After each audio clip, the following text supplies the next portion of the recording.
योग दर्शन की 56वीं कक्षा। प्रथम समाधिपाद चल रहा है और समाधिपाद के अंतर्गत पिछली कक्षा तक हमने 23 सूत्रों को पूरा कर लिया है। 23वां सूत्र ईश्वर प्रणिधान को लेकर था कि हम अपने व्यावहारिक जीवन में कैसे परमात्मा को जोड़कर देखें, परमात्मा की न्याय व्यवस्था को समझें, अधिक से अधिक चिंतन करें, परमात्मा का अधिक से अधिक जप करें, उनकी अनुकंपाओं को महसूस करें, देखें कहाँ कहाँ उन्होंने क्या क्या व्यवस्थाएं हम सब लोगों के लिए बनाई हैं। एक थोड़ा सा समस्या का विषय कई लोगों की ओर से चल रहा है, ये बात पच नहीं रही है जब से मैंने बताई है कि परमात्मा सीधे सीधे हमारी रक्षा नहीं करता, उसके रक्षा करने का तरीका कुछ और है। वो रक्षा किसी और कारण से करता है, रक्षा करने की विधि कुछ और है उसकी। तो सीधी सी बात यह है कि जब आपने पहली बार मेरे मुख से इस बात को सुना है, तो हो सकता है चिंतन उतना ना किया हो, कई बार चिंतन के अभाव में बातें समझ में नहीं आती हैं। मैं चाहता हूँ कि अभी आप लोग और चिंतन करें और विचार करें इस चीज़ पे। ऐसा नहीं है कि मैंने आपको ये स्टेटमेंट जो दी है बस ऐसे ही दे दी है, और ये मेरी अपनी खुद की स्टेटमेंट नहीं है कि मैं अपना खुद का बता रहा हूँ, मेरा भी विचार है इसमें। लेकिन जितनी बातें पिछले दिनों ईश्वर के सर्वरक्षक गुण को लेकर हुई कि वो रक्षा कैसे करता है, ये बहुत सारे बड़े विद्वानों की बातें हैं, शास्त्रानुकूल है, न्याय संगत बात दिखती है। तो इस पर थोड़ा सा विचार कर लेते हैं और फिर आगे बढ़ते हैं। बाकी आप विचार कीजिएगा, आगे आपको अवसर मिलेगा अपनी बात रखने का, तब फिर से बताइएगा। मैंने बताया था कि ईश्वर सीधे सीधे हमारी रक्षा नहीं करता, कि वो आएगा और हमारी रक्षा कर लेगा, हमको बचा लेगा, दुर्घटनाओं से बचा लेगा। ज़्यादातर जितने भी दुर्घटनाओं के केस हमको दिखते हैं, हमको ये लगता है कि यदि हम वहां से बच गए थे किसी कारणवश, तो बस सीधा भगवान ने हमें बचा लिया। कैसे बचाया इसके पीछे ज़्यादा सोच हमारी होती नहीं, बस एक आस्था है हमारी, एक विश्वास है। हमने एक ऐसी धारणा बना रखी है, माइंड सेट ऐसा है हमारा कि यदि हम किसी दुर्घटना से बचे तो ईश्वर नहीं बचाया होगा।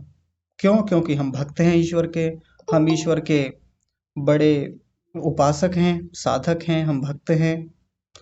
लेकिन इसमें दोष आता है, जब तक हम ठीक से उसकी रक्षा स्वरूप को नहीं समझेंगे, कैसे रक्षा करता है, बहुत सारे विवाद खड़े होते हैं।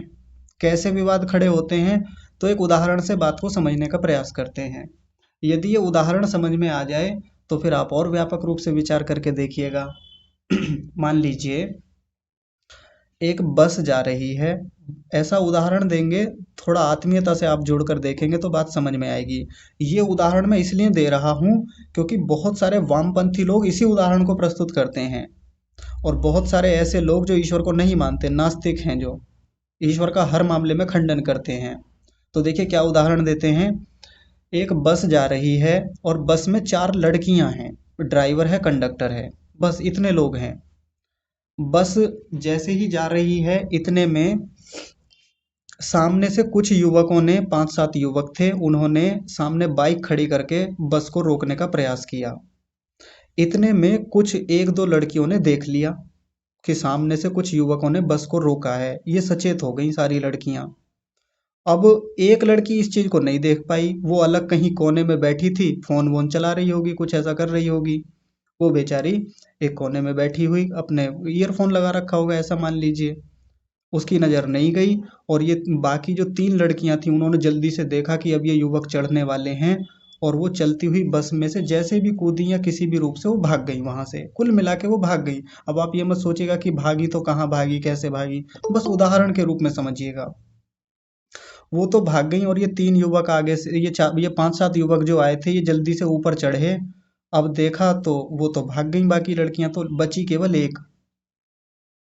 अब उसके साथ क्या किया होगा उन युवकों ने, आप, हम और आप लोगों को पता ही है, दिल्ली में ऐसी घटना हो चुकी है, कई घटनाएं हुई हैं दिल्ली में। निर्भया केस को आप लोग जानते हैं, लगभग ऐसा ही केस वो था। तो ये लोग इस बात, अब वो जो लड़कियां भागी वहां से, 3 लड़कियां जो उतर के चली गई थी जल्दी जल्दी में, वो क्या कहेंगी बस से उतरने के बाद में? आप बताइए, सोच के देखिए। मैं मतलब कहूंगा नहीं कि आप माइक खोल के बताइए, आप सोच के देखिए वो तीनों लड़कियों के मन में क्या आया होगा अचानक से। अगर वो ईश्वर भक्त रही होंगी तो नास्तिक होंगी तो वो कुछ नहीं सोचेंगी, बस सोचेंगी कि आज तो बच गए, बस नजर पड़ गई, संयोग था, ऐसे ही कहेंगी। लेकिन यदि वो सच में ईश्वर भक्त रही होंगी तो क्या सोचेंगी? आज तो भगवान की कृपा से हम बच गए, आज तो भगवान ने हमें बचा लिया, ऐसा ही तो कहेंगी। और वहां से दौड़ के भाग जाएंगी, दूर चली जाएंगी। लेकिन वो एक बेचारी जो रह गई, जिसके साथ व्यभिचार हुआ उस बस में, वो तो बेचारी बुरी तरह से सताई गई, बुरी तरह से मारी गई, भयंकर उसकी हालत की गई। निर्भया केस को जिन जिन लोगों ने सुना होगा वो जानते होंगे कितनी दर्दनाक और कितनी खतरनाक सिचुएशन रही होगी वो। तो पता है नास्तिक लोग क्या कहेंगे आपके लिए मतलब ईश्वर भक्तों के लिए, कि जब भगवान रक्षा करता है और आप उसको रक्षक कहते हैं और ये भी कहते हैं कि सर्वव्यापक है, तो बताइए फिर भगवान ने उस लड़की की रक्षा क्यों नहीं की? अब आप में से कोई मुझे उत्तर दीजिए, विचार कीजिए। भगवान ने उस लड़की की रक्षा क्यों नहीं की? तीन की ही क्यों की, इस एक की क्यों नहीं की? सोचिए केवल आप।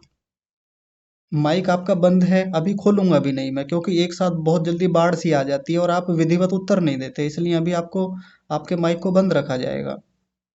बस यही बात है कि हम लोग ठीक से विचार नहीं करते और फिर हमारे ऊपर नास्तिक लोग, वामपंथी लोग या अन्य जो भी प्रोपेगेंडा चलाने वाले जितने भी लोग हैं, और वो सीधे कहते हैं कि कहाँ था ईश्वर, क्यों नहीं की रक्षा। हमने समझा ही नहीं ईश्वर की रक्षा को, और हम कहीं भी कह देते हैं कि देखो हमारी रक्षा की, उसकी रक्षा कर ली, अपने भक्तों की रक्षा की। सर्वरक्षक है वो, बिल्कुल मानते हैं, हमारे सिद्धांतों में यही सिखाया जाता है, हमें शास्त्र भी हमसे यही कहते हैं कि हाँ ईश्वर सर्वरक्षक है, सबकी रक्षा करता है। लेकिन ऐसे रक्षा नहीं करता जैसे हम अचानक से कहीं भी बोल देते हैं। किसी बस से निकल रहे थे, सामने से बस बिल्कुल हमारे अचानक से बराबर में से निकल गई और हम कह देते हैं आज तो भगवान ने बचा लिया। या वो तीन लड़कियां कूद के भाग गई थी तो हम तुरंत कह देते हैं कि भगवान ने बचा लिया। सांप पैर के नीचे आने से रह गया थोड़ा थोड़ा सा, हम कहते हैं ईश्वर ने बचा लिया। या कोई और दुर्घटना हो गई कहीं पे किसी प्रकार की, और बाल बाल बचे वहां से, बस थोड़ा सा कोई फासला रह गया और हमारी रक्षा हो गई, हम सीधा कह देते हैं भगवान ने रक्षा की। लेकिन विचार नहीं करते कि कैसे रक्षा की। जिसका समाधान मैं दे चुका, उस समाधान को ध्यान से समझेंगे। आज भी वही बात है मेरी जो पिछले दिनों बताई थी। वो ये है कि ईश्वर ऐसे सीधे रक्षा किसी की नहीं करता। सब स्वतंत्र हैं अपने काम करने में, दूसरों को मारने में भी स्वतंत्र हैं, दूसरों को बचाने में भी। बस का ड्राइवर और बस का कंडक्टर वो भी बचाने के लिए स्वतंत्र थे, अगर वो दोनों बचा लेते तो इसका मतलब ये ना समझे कि ईश्वर ने बचा लिया। अगर मान लीजिए बस का ड्राइवर और कंडक्टर दोनों खड़े हो जाते, उनके हाथ में हथियार होता और चार पांच सात युवक जो भी आए थे उनको मार के भगा देते, तो इसका मतलब ये ईश्वर ने रक्षा की ऐसा नहीं कह सकते हम। ड्राइवर और कंडक्टर ने रक्षा की, सीधी बात है, क्योंकि उनके पास भी शक्ति है, उसके उनके पास भी अपना सामर्थ्य है, स्वतंत्रता है, हर जीव स्वतंत्र है, रक्षा करने के लिए भी और मारने के लिए भी, दुर्घटना करने के लिए भी और कुछ भी हानि पहुंचाने के लिए भी। सबके पास स्वतंत्रता होती है अपनी। तो किसी ने मारा है, किसी ने हत्या की है तो दोषी वही है। लेकिन रक्षा फिर ईश्वर करता कैसे है, तो उसके बारे में बताया ही है कि उसने हमारे लिए असंख्य वस्तुएं बनाई हैं, असंख्य व्यवस्थाएं बनाई हैं। वो व्यवस्थाएं हमारी रक्षा करती हैं। यदि वो तीन चार लड़कियां बच गईं, कूद के भाग गई थीं, तो वो हाँ इनडायरेक्टली कह दें, बिल्कुल कहना चाहिए कि ईश्वर ने हमारी रक्षा की। लेकिन ईश्वर ने इनडायरेक्टली रक्षा कैसे की? क्योंकि उनको आंखें दी थीं, आंखों के कारण से वो देख पाई शीशे में से बाहर का दृश्य, और उनको एक स्मृति थी कि यदि लड़के चढ़े तो फिर वो मारेंगे, वो दुर्घटना करेंगे हमारे साथ। ये जो स्मृति मन में किसने दी, यानी ये मन किसने बनाया, मन में स्मृतियां ठहर जाती हैं, ये व्यवस्था किसने बनाई? उस सारे व्यापक जब हम पूरी व्यवस्था को देख के चलेंगे तब हमको समझ में आएगा कि हाँ रक्षा तो ईश्वर ही करता है, लेकिन वहां आके नहीं करता। कई बार थोड़ी सी हम श्रद्धा में जाके कह देते हैं कि हाँ प्रेरणा की होगी, कई बार प्रेरणा कर भी देता है, कुछ लोगों को वो प्रेरणा थोड़ी स्पष्ट हो जाती है। लेकिन ये भी तो ये तो नास्तिकों को भी होती है, तो सबको होती है, ईश्वर को माने चाहे ना माने। ये तो सबको दिखता है कि भाई सामने यदि बस के सामने कुछ लड़के आके खड़े हो गए, और हमें पहले से पता है कि लड़के अगर बदमाश हैं और कोई इंटेंशन खराब है तो सीधे वो नुकसान ही पहुंचाएंगे, ये सबको पता है, नास्तिकों को भी पता है और आस्तिकों को भी पता है, तो इसमें प्रेरणा कहाँ से हो गई सीधी सीधी? हाँ, लेकिन कोई उस प्रेरणा को बड़ी जल्दी पकड़ लेता है कि हाँ, बच जाना चाहिए, किसी की सतर्कता बहुत अधिक होती है। नास्तिक लोग भी, ईश्वर को ना मानने वाले लोग भी कितनी जगह बचते होंगे, कितनी जगह उनकी रक्षा होती होगी, जबकि नहीं मानते ईश्वर को, गालियां देते हैं सीधे सीधे और बहुत कुछ बुरा भला बोलते हैं। लेकिन रक्षा तो उनकी होती है और ईश्वर की न्याय व्यवस्था में ही होती है। ईश्वर की बनाई हुई व्यवस्थाओं में ही रक्षा होती है उनकी भी, क्योंकि आंखें तो उनको भी ईश्वर नहीं दी, बुद्धि उनको भी ईश्वर नहीं दी, चित्त मन या जितनी भी असंख्य व्यवस्थाएं इस ब्रह्मांड में चलती हैं, सब परमात्मा ने उनको भी बराबर दी, सबकी बराबर, सबको बराबर दी, सबकी बराबर रक्षा होती है, इसलिए उसको सर्वरक्षक कहते हैं। भक्तों को ही थोड़ी दी केवल। हाँ, थोड़ी जो भक्त हैं उनकी सतर्कता कुछ अधिक हो जाती है, कई बार ऐसा मान लेते हैं, कुछ एकाग्रता अधिक होती है। हमारी आस्था कुछ इस आधार पे मतलब बन जाती है, माइंडसेट कुछ ऐसा हो जाता है कि कहीं से थोड़ा सा इंसिडेंट हुआ हमारा और वहां से हम संयोग वशात बच गए, कोई संयोग मात्र हुआ ऐसा, तो हम सीधा एकदम ईश्वर को लाके खड़ा कर लेते हैं कि जी इन्होंने की हमारी रक्षा। और मैंने एक बात वहां से शुरू से रखनी शुरू की थी, जब तक आप उस बात को याद नहीं रखेंगे, अगर उसको हटा के सोचेंगे ना, तो फिर कंफ्यूजन होगा, फिर भटकेंगे, फिर सवाल पे सवाल करेंगे। सवाल करना बुरा नहीं होता, लेकिन वो बात क्या है उसको ध्यान से समझेंगे। आज तक आप लोग जीवित हैं, मतलब मैं भी कहूँ हम सब लोग इस समय कक्षा में जीवित हैं, बढ़िया से धूमधाम से अपना जीवन चला रहे हैं। ये रक्षा ही तो हो रही है, कौन कर रहा है रक्षा? ऐसे क्यों नहीं मानते हम अपनी रक्षा को? केवल वहीं दुर्घटनाओं में क्यों ढूंढते हैं ईश्वर को कि रक्षा की? दुर्घटनाओं में जाके टटोलना है कि हाँ ईश्वर ने हमारी रक्षा की, यहाँ पे देखो बचा लिया मुझको, देखो वहां बचाया था मुझको उस दिन, बस बस के नीचे आते आते बचा था, वो तो बस थोड़ा सा बचा था, अगर वहां से नहीं हटता ना तो ऊपर से आके वो वस्तु गिरती, या मैं फिसलने से थोड़ा सा ही बचा था, ईश्वर ने बचा लिया। वहीं क्यों खोजते हैं ईश्वर की सर्वरक्षकता को हम?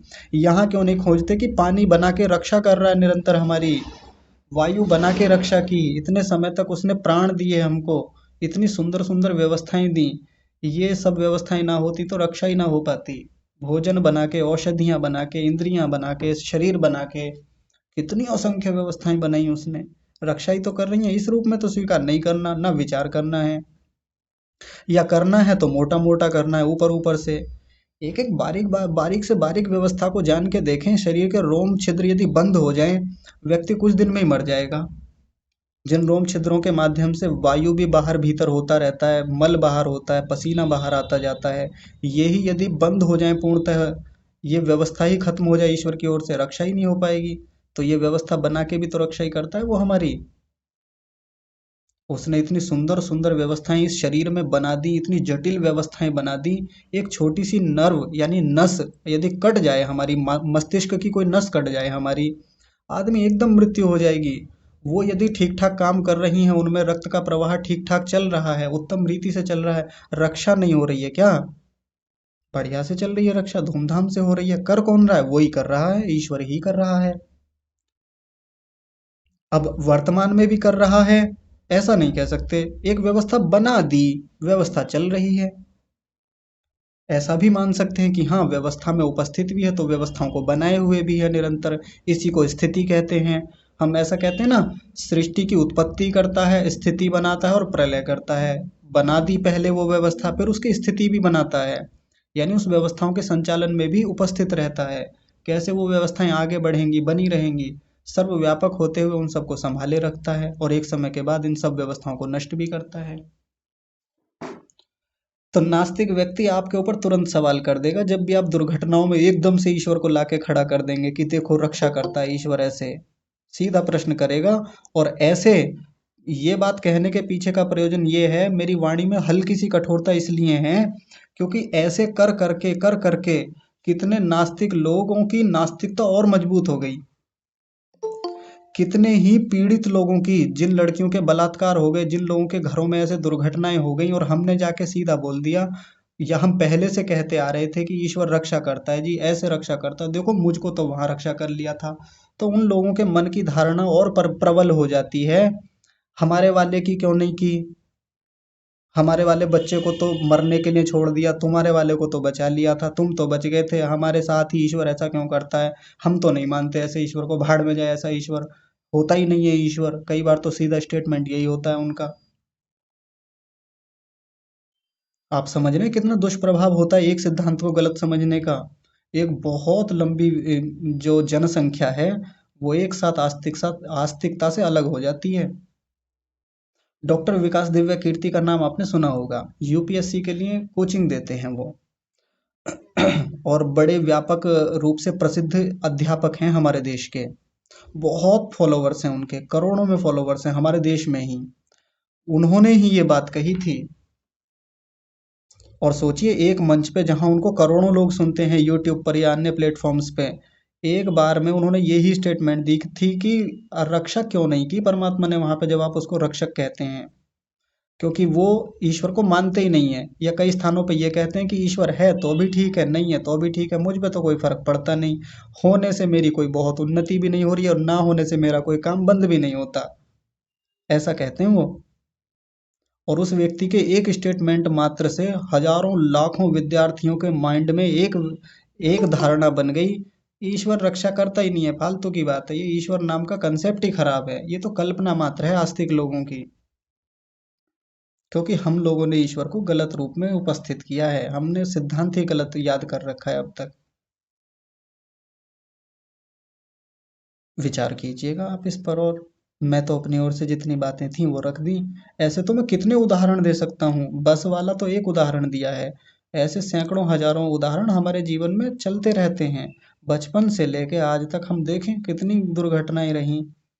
और मैं तो बस हमेशा एक एक बात कहता हूँ, नास्तिक लोगों की तरह भी सोचना शुरू करें थोड़ा सा, कि नास्तिक लोग किस तरीके से आकर हमारे ऊपर आक्रमण करेंगे, वो भी कैसे सोचते होंगे इन सब चीज़ों को। यदि उस दृष्टि से भी सोचेंगे तब आस्तिकता थोड़ी मजबूत होगी। क्योंकि धर्म केवल मानने का विषय तो होता नहीं है। यस तर्केण अनुसंधते धर्म वेद नेतरः। तर्क किए जाते हैं, यहाँ पर बातचीत की जाती है, तो नास्तिकों के दृष्टिकोण से भी सोच के देखना चाहिए। नास्तिक बन के सोचना ऐसा नहीं कह रहा हूँ, उनके भी दृष्टिकोण से सोचना चाहिए। तो और दुर्घटनाओं से देखें कहाँ कहाँ कैसे रक्षा करता है, और टटोल के देखें और वास्तव में निष्पक्ष होकर देखें। ये नहीं कि अपने आस्तिक होने के दृष्टिकोण से ही अप्लाई करें, प्योर शुद्ध ईश्वर भक्त होके ही सोचें। थोड़ी देर के लिए हट के देखें वहां से, उनकी जगह अपने आप को बिठा के देखें। क्योंकि ये जो आस्तिकता होती है, अंधी आस्तिकता यदि मैं कहूँ तो इसको, ये कई बार बहुत गलत सिद्धांतों को हमारे जीवन में ले आती है। और इस आस्तिकता पे केवल वो पौराणिक लोग ही थोड़ी जीते हैं, अपने आर्य समाजी भी जीते हैं। उनको तो हम एकदम से कह देते हैं कि अरे ये ईश्वर को क्या जाने, ये तो फालतू में देखिए लगे रहते हैं, मूर्तियों के पीछे लगे रहते हैं, नए नए देवी देवता रोज खड़े कर रहे हैं ये, इनको क्या पता भक्ति का, इनको क्या पता ईश्वर का। लेकिन हम भी कहाँ ईश्वर के बारे में भी जानते हैं ठीक से। हम अपना भी देखते रहें, अपना भी तो टटोलें भीतर से। ठीक है, विचार करेंगे। और बात तो चल ही रही है, देखिए विषय ईश्वर का ही आया है, अब ईश्वर की जब बात वहां शुरू की तो अब अपने विषय को थोड़ा बढ़ा लेते हैं। देखिए क्या कह रहे हैं आगे, कि जब ईश्वर प्रणिधान करना है और ईश्वर प्रणिधान को करने से समाधि शीघ्रता से हो जाएगी, तो यहाँ प्रश्न एक आता है कि ये ईश्वर है क्या। अब देखिए ध्यान से सुनेंगे, क्योंकि जब बात अब शुरू हुई है तो सैद्धांतिक रूप से बात को लेकर अब आगे बढ़ेंगे, व्यावहारिक दृष्टिकोण से भी देखेंगे। प्रश्न खड़ा किया यहाँ पे इस वाली अवतरणिका में, अवतरणिका मतलब भूमिका में, आगे क्या बात शुरू होगी उसको अवतरणिका में रखा जाता है। कह रहे हैं अथ प्रधान पुरुष व्यतिरिक्त को अयम ईश्वरो नाम इति। अथ माने अब आगे बातचीत शुरू होगी। अथ शब्द का मतलब यही होता है कि अब कुछ शुरू किया जाएगा। प्रधान कहते हैं मूल प्रकृति को। प्रधान का मतलब वैसे तो मेन को भी कहते हैं। एक चीज मुख्य होती, एक चीज गौण होती है, एक चीज प्रधान होती है, लेकिन ये वो वाला प्रधान नहीं है। प्रधान का मतलब यहाँ प्रकृति से है, मूल प्रकृति जो होती है सत्व रजस तमस वाली वो। एक तो वो मूल प्रकृति, और एक पुरुष, पुरुष यानी आत्मा। इनसे व्यतिरिक्त, व्यतिरिक्त मतलब अलग, तीसरा कोई, अतिरिक्त, एक्स्ट्रा। दो चीजें तो ये हो गई, एक तो प्रधान हो गई यानी प्रकृति हो गई, दूसरा पुरुष हो गया। इनसे व्यतिरिक्त को अयम, कौन है ये, ईश्वर नाम, ईश्वर नाम का, ये ईश्वर नाम का तीसरा कौन है, इसके बारे में बताइए। जिस ईश्वर के बारे में आप ये कह रहे थे कि यदि हम इसका जप करेंगे, इसकी उपासना करेंगे, भक्ति करेंगे, ईश्वर प्रणिधान करेंगे तो समाधि शीघ्रता से लग जाएगी, लेकिन ये भी तो पता हो वो ईश्वर होता क्या है। केवल ऐसे ही मान के बैठ जाएं कि हाँ ईश्वर होता है, ऐसे नहीं मानेंगे। हमारे ऋषियों ने भी कभी ईश्वर को ऐसे ही नहीं माना, पहले उसके बारे में बातचीत की है, उसको जाना है, समझा है।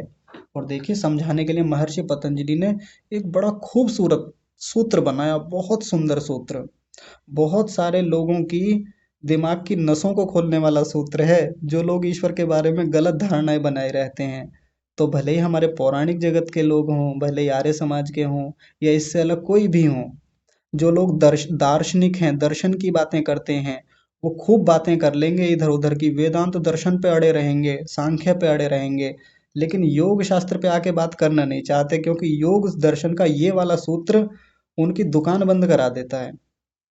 मैं आज बहुत कड़वी बातें कह रहा हूँ, कुछ बातें जो मेरी कभी शैली नहीं है इस प्रकार से कक्षा में कहने की, आज मैं इस बात को व्यापक रूप से रख रहा हूँ कि तथाकथित दार्शनिक लोग यूट्यूब पर भी खूब मिल जाएंगे कि ये दर्शन आचार्य, ये वो वेदांत दर्शन वाले हैं, या वो वाले सांख्य दर्शन वाले हैं, या पौराणिक दर्शन वाले भी बहुत मिल जाएंगे, या इसके अतिरिक्त पाश्चात्य दर्शन वाले भी खूब मिलेंगे। तो लोग उन दर्शनों पे खूब बात करते मिलेंगे, योग दर्शन पे भी बात करने वाले खूब मिलेंगे, लेकिन जैसे ही ये 24वां सूत्र आता है ना, तो बहुत सारे लोगों की खटिया खड़ी हो जाती है, वहां पे आके बोलती बंद हो जाती है। क्यों? क्योंकि अब ईश्वर को मानना पड़ेगा, और ईश्वर को मानेंगे तो फिर दुकानदारी कैसे चलेगी, क्योंकि दुकानदारी का एक बहुत बड़ा हिस्सा ईश्वर को हटा करके, ईश्वर का खंडन करके चल रहा था उनका।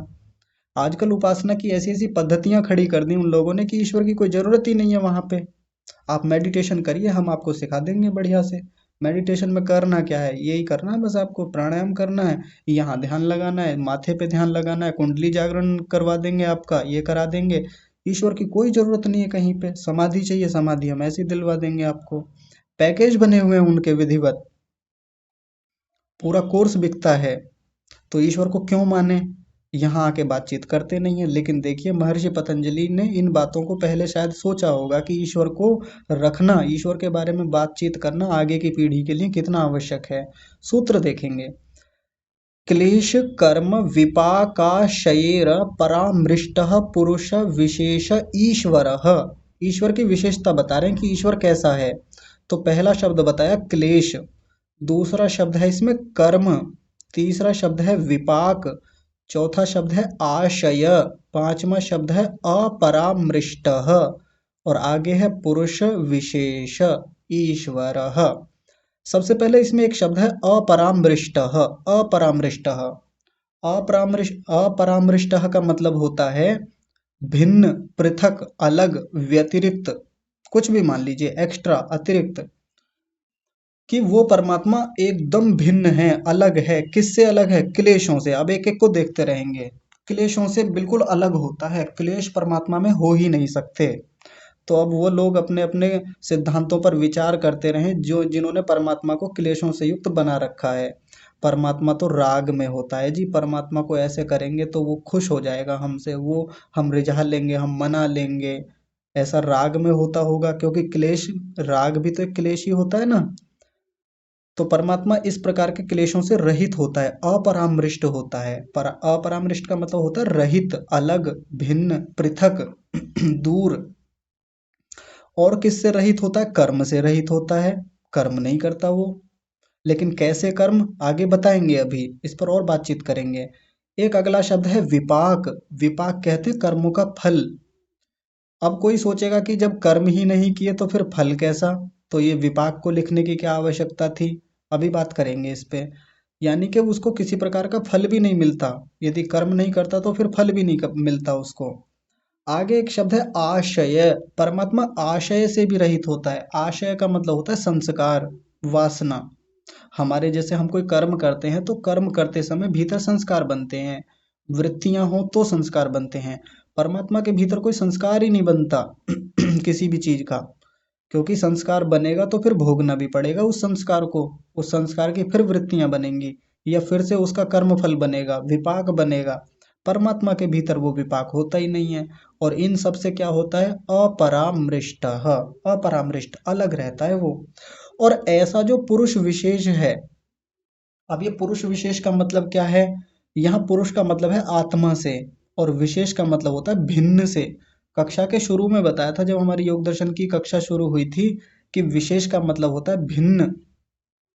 ऐसा पुरुषों से भिन्न जो होता है उसको ईश्वर कहते हैं। ये पुरुष विशेष शब्द वैसे ही नहीं दे दिया, कोई सोचे कि ऐसे रख दिया होगा, विचार कीजिए। क्योंकि बहुत सारे लोग आत्मा को ही परमात्मा मान लेते हैं, कहते हैं जी आत्मा सो परमात्मा। लेकिन आत्मा अलग है, परमात्मा अलग है, इस बात से पता चल जाता है। क्योंकि वो पुरुषों से भिन्न है एकदम। यहाँ पुरुष का मतलब मेल जेंडर नहीं, पुरुष का मतलब आत्मा। क्योंकि सारी आत्माएं समान हैं इस दुनिया की, जितनी भी आत्माएं हैं सब समान होती हैं, सामर्थ्य में भी, गुणों में, उनके सबों के गुण, सबके गुण बराबर हैं। सबका स्वरूप एक जैसा है, इसलिए उनको सामान्य आत्मा कहते हैं। मेरे भीतर जो आत्मा है, आप सबके भीतर जो आत्मा है, वो सब सामान्य है, समान है।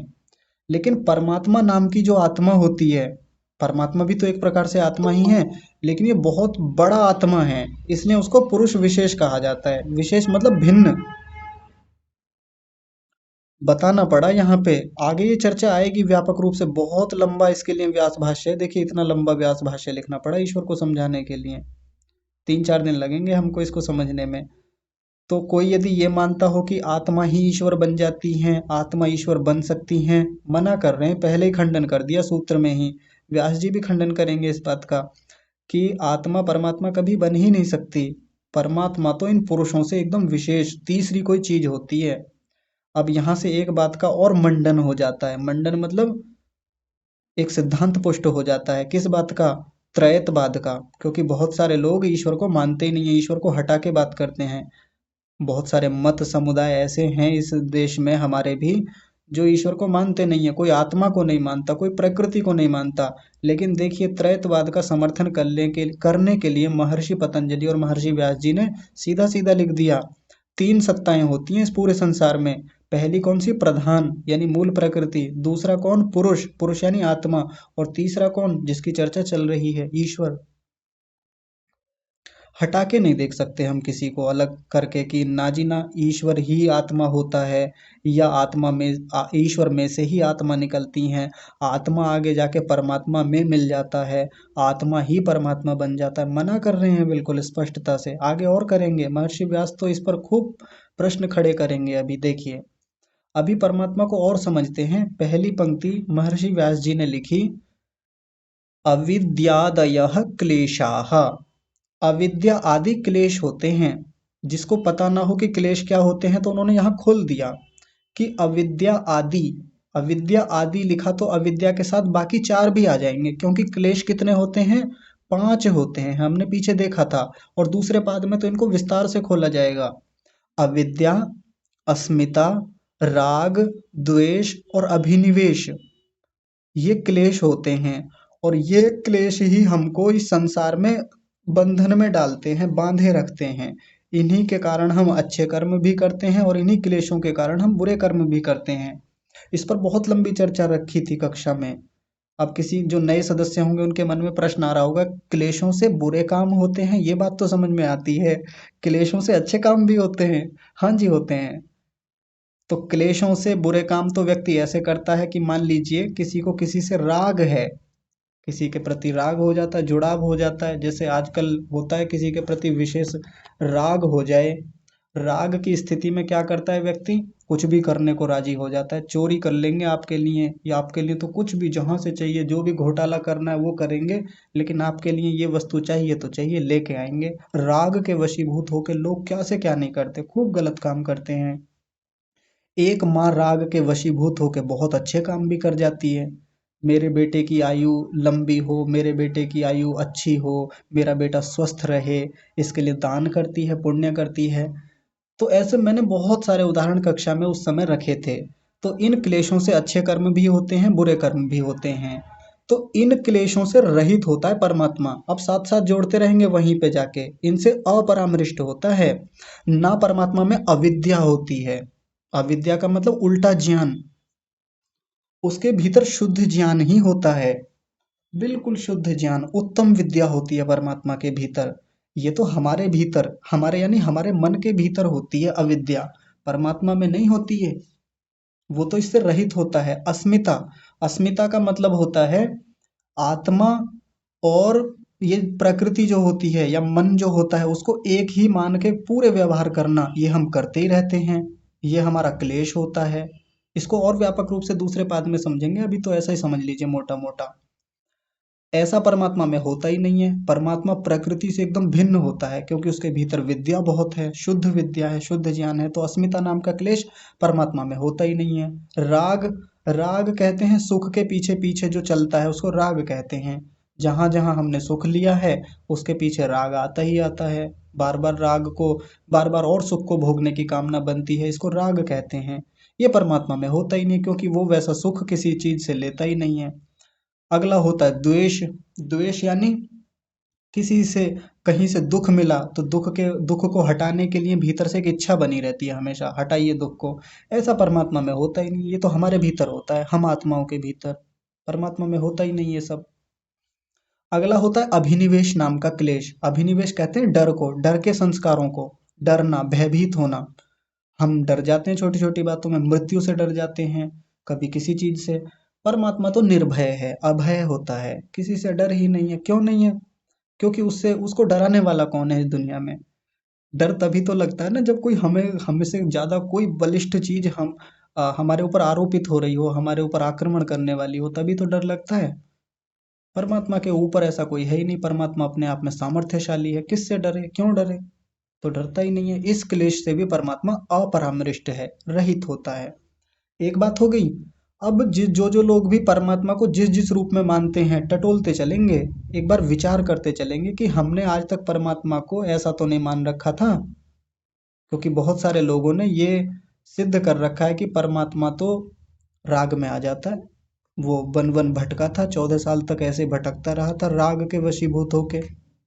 अगर वास्तव में परमात्मा होते तो ऐसा क्लेश होता ही नहीं उनके भीतर में। वो सामान्य मनुष्य थे, वो भी आत्मा ही थे जो वनों में भटके थे, ईश्वर नहीं थे। यहीं से खंडन हो जाता है उस बात का। आप समझ पा रहे होंगे। आगे देखिए, अगला शब्द यहाँ आया था सूत्र में, कर्म परामृष्ट। अपरामृष्ट, कर्म से भी रहित होता है परमात्मा। लेकिन कौन से कर्मों से? क्योंकि जब मैंने ऊपर कहा था तो कई लोगों के मन में एकदम से आया होगा, अच्छा परमात्मा कर्म ही नहीं करता, तो कैसे कर्म नहीं करता उनको समझेंगे।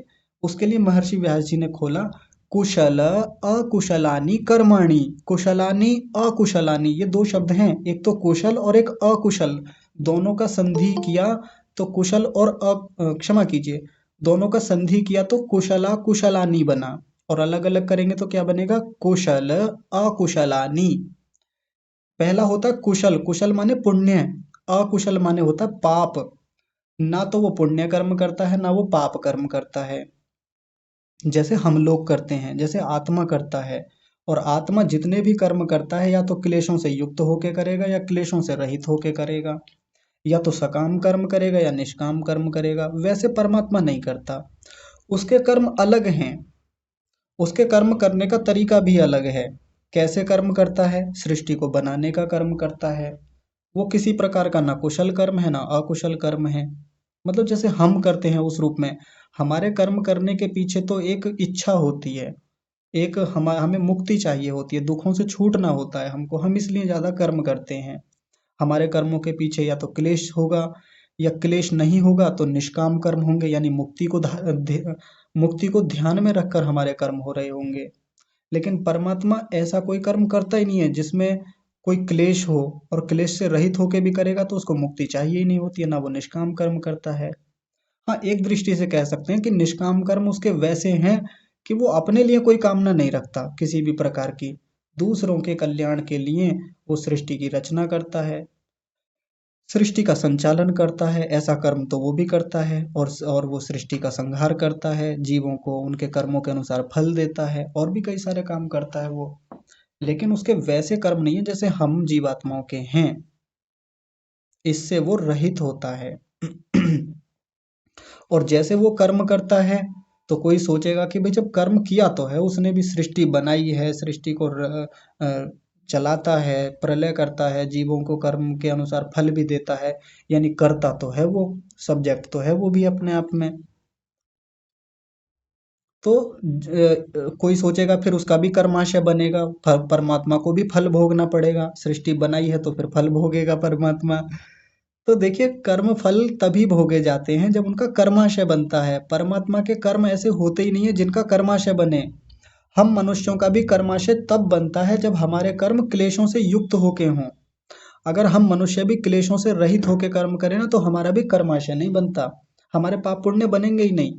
चाहे फिर अच्छे करें, और बुरे तो करते ही नहीं है जब निष्काम कर्म हम करते हैं, क्लेशों से रहित कर्म करते हैं। ये बात पीछे खूब व्यापक रूप से हमने समझी थी। उसी को आगे कह रहे हैं तत्फलम विपाकः। तो जो कर्म किए जाते हैं उनके फल को विपाक कहा जाता है। विपाक का मतलब होता है जब कर्म किए और उसका फल मिला, इसको क्या कहा जाता है? विपाक। शास्त्र की भाषा में विपाक कह देते हैं। और विपाक क्या होता है या कर्मफल क्या होता है? जब हम कोई कर्म करते हैं तो उसके दो प्रकार के कर्माशय बनते हैं, एक पुण्य कर्माशय, एक पाप कर्माशय। अच्छे कर्म करेंगे तो अगले जन्मों में अच्छी जाति मिलेगी, अच्छी आयु मिलेगी, अच्छे भोग मिलेंगे। और बुरे कर्म करेंगे तो बुरा कर्माशय बनेगा, और उस बुरे कर्माशय से कम आयु मिलेगी, खराब जाति मिलेगी। जाति का मतलब शरीर, शरीर बेकार मिलेगा, कुत्ते बिल्ली आदि का शरीर मिलेगा, और खराब भोग मिलेंगे, खराब वातावरण मिलेगा, उल्टे सीधे स्थानों पे हमारा जन्म मिलेगा, बेकार माता पिता, बुरा वातावरण, ये सब कुछ मिलेगा। ये भोगों में आ जाता है। तो परमात्मा के साथ ऐसा कोई विपाक होता ही नहीं है। अगर कोई सोच ले कि वो कर्म करता है, भाई हाँ कर्म तो होते हैं उसके, लेकिन ऐसे कर्म नहीं होते जैसे जीवात्मा करता है। तो यदि कोई मान भी ले एक बार को कि हाँ उसका भाई कर्म तो करता है, तो लेकिन उसका विपाक नहीं होता, इस विपाक से भी रहित होता है परमात्मा। कोई फल है ही नहीं उसका, बनता ही नहीं है। इतने सारे जीवों का संहार करता है परमात्मा। अब किसी का प्रश्न हो सकता है, यहाँ पे नास्तिक लोग कई बार प्रश्न खड़े कर देते हैं कि जब इतने सारे जीवात्माओं को नहीं, इतने सारे मनुष्यों को वो मारता है, संहार करता है, तो फिर पाप नहीं करता क्या परमात्मा? जैसे हम लोग भी तो मरते ही हैं ना, और हम ये भी कह देते हैं कि जन्म मरण तो ईश्वर के ही हाथ है, हमको वही मारता है। तो इतने सारे लोगों को मारता है, अब तक जितनी सृष्टियां हुई, कितने सारे असंख्य लोगों की मृत्यु हुई है, तो फिर परमात्मा ने ही की होगी तो उसका फल भी उसी को मिलेगा। तो परमात्मा का विपाक होता ही नहीं है, यानी वो जो कर्म करता है उन कर्मों का विपाक बनता ही नहीं है। क्यों? क्योंकि उसके कर्म उस प्रकार के हैं ही नहीं जैसे हम करते हैं। हमारे कर्म करने में क्लेश कारण बनते हैं, उसके कर्म करने में क्लेश कारण बनते नहीं है, इसलिए क्लेशों को सबसे पहले रखा। और हम लोगों को भी कर्म करने में सबसे पहले क्लेशों को ही ध्यान में रखना होता है। जिन लोगों को अच्छे कर्म करने होते हैं तो क्लेशों को अच्छे रूप में लेके चलना होता है, और जिन लोगों को निष्काम कर्म करने होते हैं उनको क्लेशों को हटाना ही होता है, क्लेशों से रहित होकर कर्म करते हैं जैसे योगी करता है। अब आगे एक चीज और बची, इसमें कह रहे हैं तदनुगुणा वासना आशयाः। तदनुगुणा उसके अनुरूप, यानी जैसे वो फल होगा, क्योंकि जब हम कोई कर्म करते हैं उसका वैसा फल मिल रहा होता है, तो कर्म करते समय भी, कर्म का फल मिलते समय भी तद अनुगुणा उसी के गुणों वाली वासना बनती रहती है हमारे भीतर। वासना मतलब संस्कार, यहाँ वासना मतलब वैसी काम वासना नहीं, वासना का मतलब संस्कार बन रहा होता है, छाप बन रही होती है भीतर, हमारे भीतर। ये हमारे लिए बात कही जा रही है। अभी केवल आशय शब्द को समझा रहे हैं, आशया, इसको आशय भी कहते हैं। वासना कह लीजिए, आशय कह लीजिए, संस्कार कह लीजिए, एक ही बात है। तो इससे भी परमात्मा रहित होता है, ये भी नहीं होता परमात्मा में। कोई सोचे कि परमात्मा इतने लोगों को मार देता है, इतने लोगों को जन्म देता है, इतने लोगों का कल्याण करता है, इतने लोगों की रक्षा करता है, तो संस्कार भी बनते होंगे उसके भीतर जरूर किसी न किसी प्रकार के। कि जब भक्तों पे करुणा करेगा, भक्तों के ऊपर दया करेगा, तो उसके भीतर भी करुणा के संस्कार बन रहे होंगे, वो भी भाव विभोर हो जाता होगा। नहीं होता, मना कर रहे हैं यहाँ पे, ऐसी कोई संस्कार बनते ही नहीं है उसके भीतर। इतना गोलू नहीं है वो हमारी तरह कि उसके भीतर संस्कार बनेंगे। गोलू का मतलब इतना वो अल्पज्ञ नहीं है, इतना अल्प शक्तिमान नहीं है। वो तो हमारी कमजोरी है, हमारी दुर्बलता है कि हमारे भीतर संस्कार बनते हैं इन सब चीजों के, उसके भीतर नहीं बनते। बस एक बात कह के फिर समाप्त करते हैं, बहुत रोचक बात है अगली वाली, बस इसको सुन लीजिए। ते च मनसि वर्तमानाः। ये सभी ऊपर जो ते माने वे, ऊपर जो दी सारी बातें हैं, च मनसी वर्तमाना, ये सब मन में होती हैं, ये सब चीजें ध्यान रखिएगा। अविद्या कहाँ होती है? मन में। ये कर्म कहाँ होते हैं? मन में। उनका फल कहाँ जाके जुड़ता है, इकट्ठा होता है? मन में। और वासना यानी संस्कार कहाँ होते हैं? जब हम कर्म करते हैं तो मन में। वर्तमान माने उपस्थित होते हैं, वर्तमान का मतलब उपस्थित होना होता है। पुरुषे व्यपदिश्यन्ते, लेकिन कहे आत्मा में जाते हैं। पुरुषे माने आत्मा में। ये सब रहते तो चित्त में है, मन में है, लेकिन कहे कहाँ जाते हैं? व्यपदिश्यन्ते का मतलब कहे जाते हैं, उपदेश किया जाता है, बात की जाती है कि यार ये तो अविद्या तो पुरुष में रहती है, हम ऐसा ही तो कहते हैं हम ऐसा व्यवहारिक रूप से। लेकिन क्लेश कहाँ रहते हैं? आत्मा में नहीं, मन में रहते हैं।